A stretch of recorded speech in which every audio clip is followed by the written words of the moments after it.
Dag beoordelaars. My naam is Annay van die Kerk, ek is in graad 7 en in Laerskool Brentwood Park. My tema is voetspore en my onderwerp is, ons moet bekende verlaat om werklik voetspore agter te laat. Iemand het eens gesê dat as die skoen pas, koop hom in al die klere. Dames en here, as 'n skoenliefhebber myself, moet ek saamstem. Maar ek wil net bylas dat dit wel die regte skoen moet wees. Kom ek verduidelik. As jy bergvol gaan uitklim, gaan jy nie hakskoene dra nie. En as jy na die winkelsentrum toe gaan jy beslis nie Crocs met kouse dra nie. Daarom sê ek, net omdat die skoen pas, beteken dit nie dat jy hoef te dra nie. Veral nie as dit Crocs is nie. Hoor pa. Die Crocs mode misdaad gee my grys hare, maar wat my meer pla, is dat soveel van ons in die skoene van ander rondloop. Ons loop nie net in Crocs nie, maar in ander sin, en op hul paaie. Voorsitter, dames en here, elkeen van ons het 'n unieke voetspoor om te los, maar dit gaan nie gebeur as ons op iemand anders se pad en in ons skoene probeer stap nie. Vandag bespreek ek die 3 onbekende paaie van moed, uniekheid en kreatiwiteit wat ons gaan moet stap om ons unieke voetspore agter te laat. Die eerste pad wat ons stap is die pad van moed. As 'n atleet het ek al baie lewenslesse deur atletiek geleer, maar een van die lesse wat my lewe verander het, is dat geen normale mens 1500 meter in 'n sirkel moet hardloop nie. Wat ek wel uit hierdie intense ervaring geleer het, is dat die persoon wat voorhardloop, al die wind en weerstand vat, en soveel harder moet werk as die atlete wat agter hom is. Dieselfde geld vir wanneer ons die bekende wil verlaat, en ons eie pad wil volg. Op 28 September 2019 publiseer Netwerk 24 die artikel Moed hou is makliker as opgee, geskryf deur joernalis Hannes Muir. In die artikel sê Hannes dat alhoewel almal soms die handdoek wil ingooi, geen mens gebore is om op te gee nie. Hannes argumenteer dat Suid-Afrikaners al vir eeue moed hou en vorentoe beweeg, en dat om moed op te gee niemand niks gaan baat nie. Ek stem 100% saam met hom. Om moed bymekaar te skraap is moeilik en skrikwekkend, maar dis al ons vorentoe kan beweeg. Nou dat ons die moed bymekaar geskraap het, kan ons die pad van uniekheid aandurf. Ek glo dat die rede hoekom soveel mense in ander se skoene stap, is omdat die waarde van ons uniekheid nie raak gesien word nie.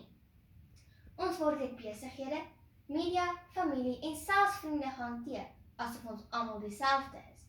En as ons waag om anders te wees, wel, dan word ons gekritiseer. In die artikel, Wat as jy uniek is, geskryf deur versekeraar en skrywer Ignou van die Kerk, wat op 18 September 2019 op Netwerk 24 verskyn het. Jesige Ignou verduidelik dat daar soveel mense daar buite is, wat vir ons wil voorskryf wat om te doen en hoe om te leef.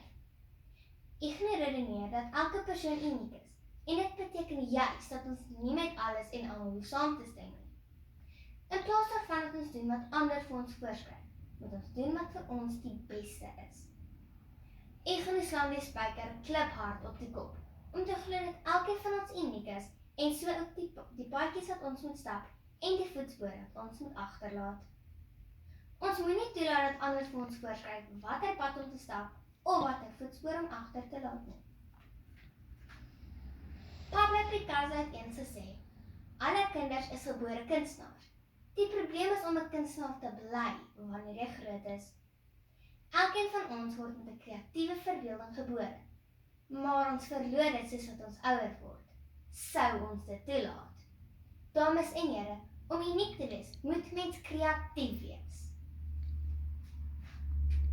In die artikel Kreatiwiteit, Innovasie en Denkvoorkeure in 'n Pandemie, wat deur joernalis en redakteur Esther Mariansen geskryf is, en op 7 Mei 2020 op Marula Media verskyn het.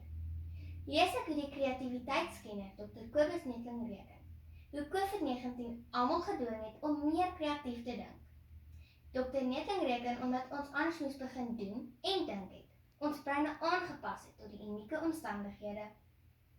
Dit is my asemrowend hoe aanpasbaar ons is as ons kreatief dink. Net soos wat die pandemie ons kreatiwiteit geprikkel het, moet ons ook kreatief wees om ons unieke voetspore agter te laat. Dit is juis ons kreatiwiteit wat ons uniek maak en ons die moed gee om ons eie pad te ontwerp en voetspore agter te laat, soos wat ons omstap. Iemand het eens gesê dat as die skoen pas, koop hom sommer in al die kleure. Ek hou van skoene, so ek stem saam, maar ek wil net bylas dat dit wel die regte skoene moet wees.